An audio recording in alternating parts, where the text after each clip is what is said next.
Welcome back to JTV News. Deputy Premier and Minister for Natural Resources and Labor Dr. Kedrick Pickering has highlighted what the environmental future of the Virgin Islands would look like if nothing is done to mitigate the effects of climate change.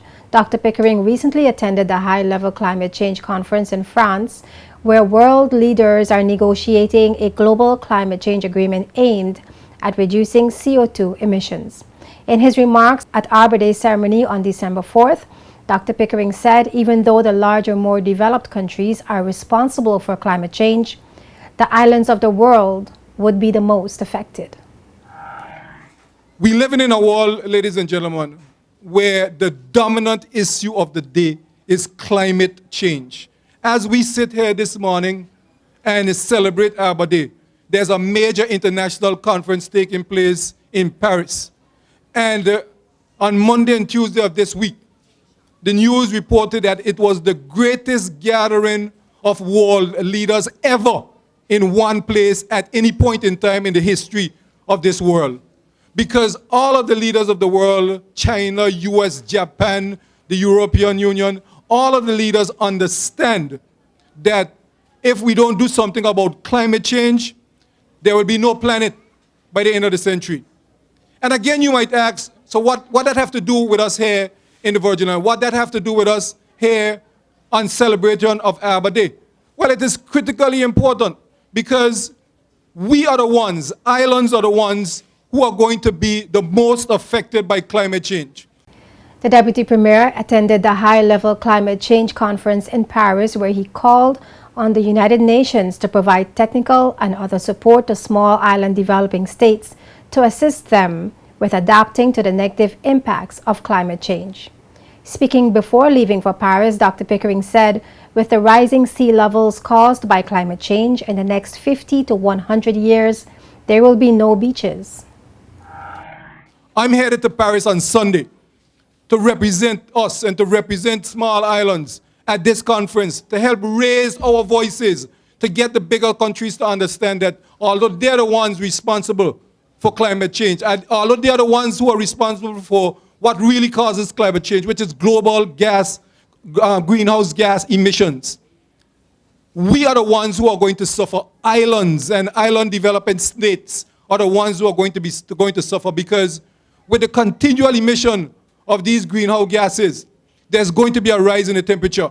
Rise in the temperature is going to cause melting of the glaciers, melting of the ice cap. It is going to cause more water to be leaked into the oceans. The sea levels are going to rise. With rising sea levels, it means that coastal communities are likely to be flooded, meaning that islands like ours, if climate change continues unabated, islands like ours, in the next 50 to 100 years, there will be no beaches. Dr. Pickering said the future of the Virgin Islands depends on what is taking place at the United Nations Conference on Climate Change in Paris. He said a study showed that 90% of the visitors who come to the Virgin Islands do so because they want to be a part of the pristine nature of the environment. The minister further stated that everyone must take climate change seriously, as the territory is dependent on tourism, which can only be sustainable if the environment is preserved. He urged the residents to plant trees to assist with the preservation of the environment.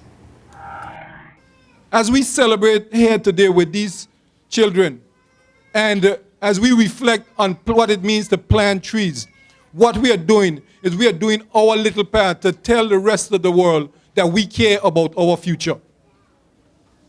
Our future depends on what is taking place in Paris, ladies and gentlemen.